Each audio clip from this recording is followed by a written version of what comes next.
desenvolveu bastante com o Fernando Diniz, como você falou. E merecidamente vence. Até poderia ter feito o terceiro gol depois, né? A bola do Puma, tem uma finalização do Ryan também dentro da área que o Cássio espalma pro lado. E acho que pro Cruzeiro fica um alerta. Terceiro jogo seguido que no primeiro tempo o time entra com a concentração mais baixa, com a intensidade mais baixa. Contra o Bahia e contra o Bragantino conseguiu virar. Hoje contra o Vasco não deu. A gente comentava ontem aqui no Troca, né? Que o Cruzeiro ainda mostra a capacidade de resiliência, de conseguir tomar um gol e virar os seus jogos. Hoje não foi possível, Alex. Aliás, um grande jogo em São Januário, né? Bom jogo. O Vasco deixa o jogo muito aberto, né? Então o jogo segundo tempo, então, corrido, oportunidades para os dois lados. Agora, o que o Ryan tá jogando de bola, hein, Alex? O menino tá numa evolução, assim, assombrosa, E sabe o né? que é o duro? Você deixa ele, rapaz, com a confiança que ele tá. Condição física, que ele tá se descobrindo. Antes do Diniz era um Ryan e agora é outro. Cara, ó, a bola que ele cabeceia, ele vai lá em cima. Se ele pega pra ir no mano a mano, é impressionante. Se ele pega uma bola que tá de mano, é muito difícil de marcar, ele faz lançamento. Tem chute de fora. Ele tá com um monte de ferramenta nessa caixa dele aí. Mas o Vasco, ele, nesse sentido, lógico, ele tá melhor, né, cara? E facilita muito para esses atletas tecnicamente melhores fazer diferença. Isso é óbvio, né, cara? Então, é muito legal que o Vasco conseguiu endurecer esses jogos, até para Flamengo, e agora você pega para Cruzeiro. Isso é evolução. E há pouco tempo atrás, aí tava muita gente pedindo a cabeça do Diniz, né, para você ver como é que é. E às vezes precisava, lógico, de jogadores. Isso o Vasco contratou dentro das suas possibilidades. E foi muito bem no Cuesta. Foi muito bem no Cuesta e no Robert Renan e no também. Robert Renan. Eu digo o Cuesta especificamente porque é um jogador que tem um mercado de clubes até que hoje tem uma situação financeira melhor que o Vasco. Ele foi titular da seleção colombiana na última Copa América, fez vários jogos como titular ao longo das eliminatórias. Então, é um cara que não estava bem no Galatasaray, estava um pouco em baixa, o Vasco foi lá, opa, baita negócio. Trazer esse cara para tentar recuperar. Não, então, e o trio Cuesta, Robert Renan e Cauã Barros deu outra estabilidade para o setor defensivo do Vasco. Aí teve toda essa evolução do Ryan e a evolução do Coutinho. Poxa, que lógico que vai fazer diferença, né? E a condição física, por tudo que ele passou, agora que ele está começando a destravar qualquer bloqueio emocional em relação a se machucar, em relação a limites que o corpo dele e a mente dele podia ter. Entende? Então, agora, daqui pra frente, tomara que não aconteça nada pra vir como um banho de água fria, mas tá jogando e quem tá jogando, tá treinando direto, o risco ele acaba tendo, mas é muito bom. Imagina pra ele, eu fico imaginando de verdade pra ele, cara, o Júnior Santos, a hora que voltar a jogar, Neymar, a hora que conseguir de novo ter um coisa. Cara, você ficar machucado seguido, cara, olha, algo você muito entra em campo triste, já com receio, né, Alex? Você fala, eu vou dar um pique, aí você fala, ai meu Deus, mas e se eu der o pique e se fisgar minha coxa, né? Porque o jogador fica com essa pulga atrás da orelha. E me lembro também da gente dizer aqui, Alex, depois do empate do Vasco contra o Ceará, a gente colocou na tela aqui os próximos jogos do Vasco, porque era uma sequência duríssima. Isso é bom de falar. O Vasco tinha uma sequência de Flamengo, Bahia, Cruzeiro e Palmeiras. E a gente disse o seguinte, olha, se o Vasco conseguir pontuar razoavelmente nesses 4 jogos, o Vasco escapa do rebaixamento. E o Vasco não só pontuou razoavelmente, como pontuou muito. O Vasco consegue empatar com o Flamengo, que hoje não é fácil para ninguém. O Vasco ganha bem do Bahia. O Vasco ganha do Cruzeiro e agora tem um jogo contra o Palmeiras, um jogo duríssimo lá no Allianz Parque, né, em que qualquer coisa pode acontecer. O Palmeiras, óbvio, é favorito jogando em casa, tem um time mais arrumado, um time pronto, disputando o título, mas hoje dá pra acreditar, qualquer coisa, né? Não, e olha só como é que a coisa é doida, né? O Cruzeiro não perdia como visitante desde abril. Tem isso. O Cruzeiro, a última vez que perdeu como visitante foi contra o Palestino pela Copa Sul-Americana. Passou quase que o Campeonato Brasileiro inteiro sem perder jogos fora de casa, agora veio perder pro Vasco novamente. Primeira vez, vou repetir o que eu falei na abertura do programa. Primeira vez no campeonato que o Vasco vence 2 jogos seguidos. A gente está na 25ª rodada. Dá também uma dimensão do quanto esse time não conseguiu encaixar anteriormente no Campeonato Brasileiro. 5 rodadas sem perder.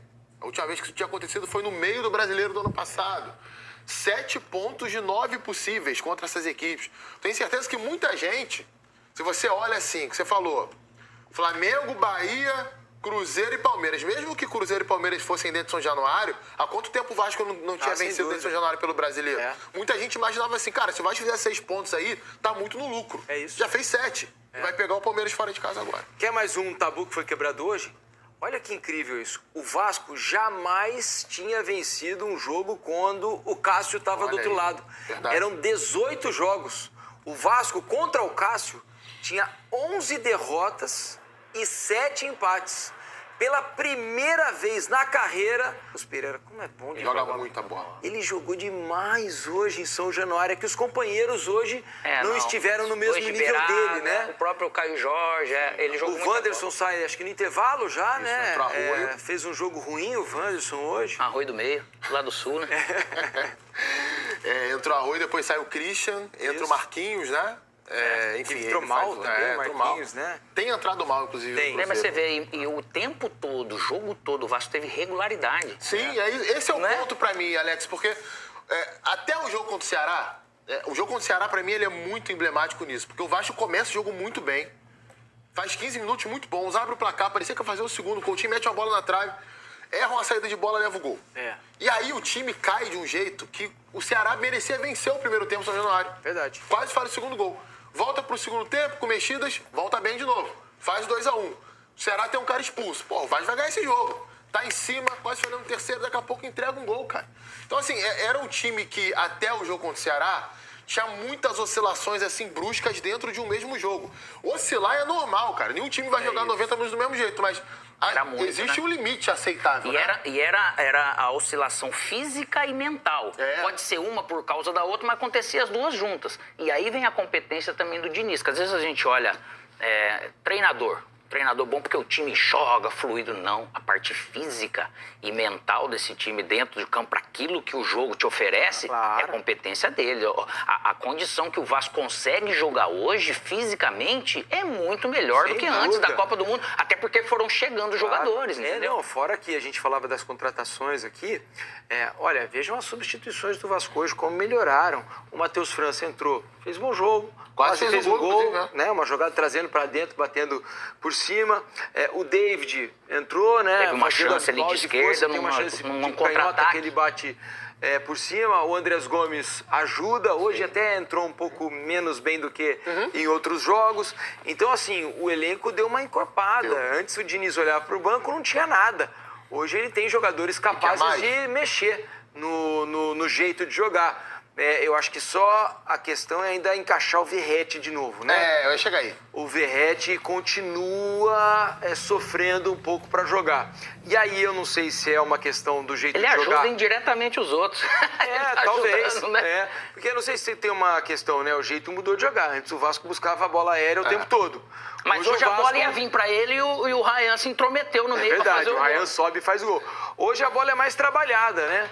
E aí talvez seja melhor pro time, melhor pros outros, pior pra ele. Eu ia citar isso, né? Se a gente volta o Vasco das primeiras rodadas, o Vasco do Carille, era o Vasco que a gente sabia qual era a principal jogada. Tabela, triangulação pela esquerda. Bola no ali, Piton. Piton. Piton não jogou hoje. Verratti não tá bem. E o Nuno não jogou bem hoje, que era um outro jogador fundamental. Então, assim, eu citei 3 caras aqui que durante vários jogos o Vasco dependeu deles pra ganhar, pra criar. E hoje eles... Um não tava, o outro não tava bem. E assim, o Verratti eu acho que tem ajudado muito defensivamente. Hoje ele faz até um desarme importante numa bola que o Kaique chutaria ele da entrada da área, ele vem e antecipa. Mas é isso, cara, assim, porque hoje é um time que envolve muito mais gente pra trocar passe. A gente olha o estilo Diniz mesmo ali, o raiz do Diniz, o que é? Cara, você acumula 7, 8 caras de um lado da jogada e muitas vezes o centroavante tá lá participando. E como não é um cara de muita mobilidade, às vezes ele vai participar e não vai chegar na área a tempo de finalizar a jogada. É questão de encaixar realmente isso. Vamos ouvir. Depois de 2 bons resultados já contra o Flamengo, ainda que tenha sido um empate, e contra o Bahia. É um Vasco que há 3 rodadas a gente falava ali da briga do rebaixamento, do quanto o Vasco poderia sofrer até o final do campeonato. Hoje é muito mais normal e lógico a gente falar de um Vasco pensando em Libertadores, né? E acho que não só pelos pontos e pela colocação na tabela, pela 10ª colocação, já mais próximo dos lugares que podem dar vaga na Libertadores, mas também pelos jogos que ele fez hoje contra um time que está brigando pelo título. Aliás, está brigando pelo título? Vamos falar durante o programa. Time que perdeu a chance, né, de dormir na liderança. Ainda tem rodada amanhã. Vitor Birne, seu destaque também. Tudo bem, Lili? Boa noite a vocês, aos fãs do esporte. Tem que destacar a vitória do Vasco contra o Cruzeiro, que é, digamos assim, a zebra na luta pelo título. A gente tem 2 times que são favoritos, um com elenco melhor, o outro, no momento, um pouco melhor que o do Flamengo, que é o melhor elenco, e o Cruzeiro... De um cara muito consciente em relação também às qualidades do adversário.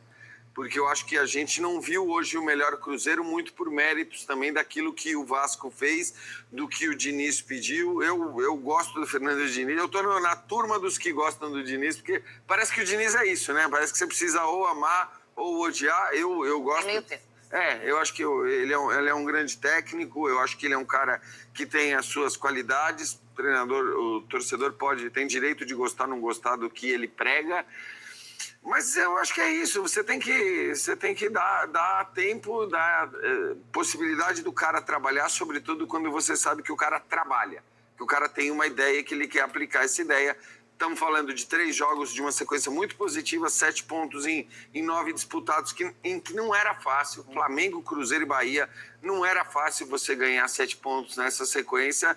E vamos ver se o Vasco segue nessa toada, mas eu ficaria muito surpreso se o Vasco voltasse para a briga lá debaixo do Campeonato Brasileiro. Eu acho que essa é a questão, porque ele foi contratado para isso, para fazer um jogo melhor, com a qualidade de elenco que ele tem, bem discutível, num clube que obviamente é endividado até dizer chega e cheio de problemas, porque a gente olha para o Vasco hoje, depois desses 3 jogos, e você não lembra da 777, você não lembra dos limites do elenco, das dívidas, você não lembra que o Vasco era um time com muita chance de rebaixamento no início da temporada, até a chegada do Diniz, o time melhorou muito. Agora, exigir regularidade dele num campeonato tão difícil, o Campeonato Brasileiro é muito difícil. A gente vai falar daqui a pouquinho, os 2 líderes do campeonato, líder e vice-líder por pontos perdidos, Flamengo e Palmeiras amanhã, tem jogos duríssimos, um deles com o jogo mais duro, vamos falar disso daqui a pouquinho. Porque o campeonato é muito complicado, exigir que o Vasco, com esse elenco, jogue regularmente bem, não tem o menor nexo. Então eu acho que os bons jogos do Vasco são no nível assim, no limite do que o elenco pode produzir. Tanto tem o Ryan, por exemplo, é um jogador jovem, de bastante qualidade. A gente já viu o Diniz em certas partidas, quando ele não acompanhou o lateral, deu mole dando bronca no Ryan. Só que naquele jogo, ele não tira o Ryan. E as pessoas às vezes reclamam da maneira como o Diniz lida com os jogadores. Só que você conversa com os jogadores, a maior parte adora ele. Eles não reclamam disso. A maior parte adora ele. Então não vou ser eu aqui no ar-condicionado, né, que vou reclamar da maneira como o Diniz lida com os jogadores. Algumas vezes ele vai errar. Na maior parte das vezes é certeza que ele acerta. E eu acho que o Vasco se beneficia muito disso. Ninguém esquece do episódio lá, né, com o Tietê, mas também a gente tem que levar muito em consideração a confiança que ele dá para os atletas, né, a questão do Robert no mesmo clube hoje, tá tudo Ryan, bem. Paulo Henrique, exatamente, né.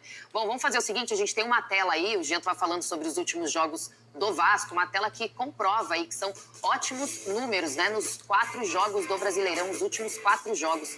2 vitórias, 2 empates, nenhuma derrota, 66,7% de aproveitamento, com 8 gols marcados, 4 gols sofridos. Empatou com o líder Flamengo e venceu o vice-líder Cruzeiro. Números interessantíssimos, Jean. Pois é, acho que aí principalmente por conta do nível dos adversários, né? É claro que todo mundo vai lembrar aí da sequência, quando ganha do Santos do jeito que ganhou e depois perde um jogo inesperado quando você imaginar a vitória sobre o Santos. Juventude, se não me engano. Exatamente, a Juventude. Depois da goleada sobre o Santos, quando vem aquela empolgação de achar que tudo...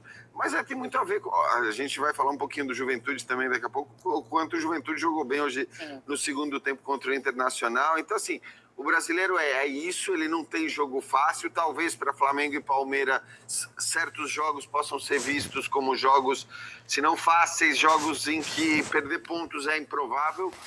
Mas acho que isso vale muito para Flamengo e Palmeiras.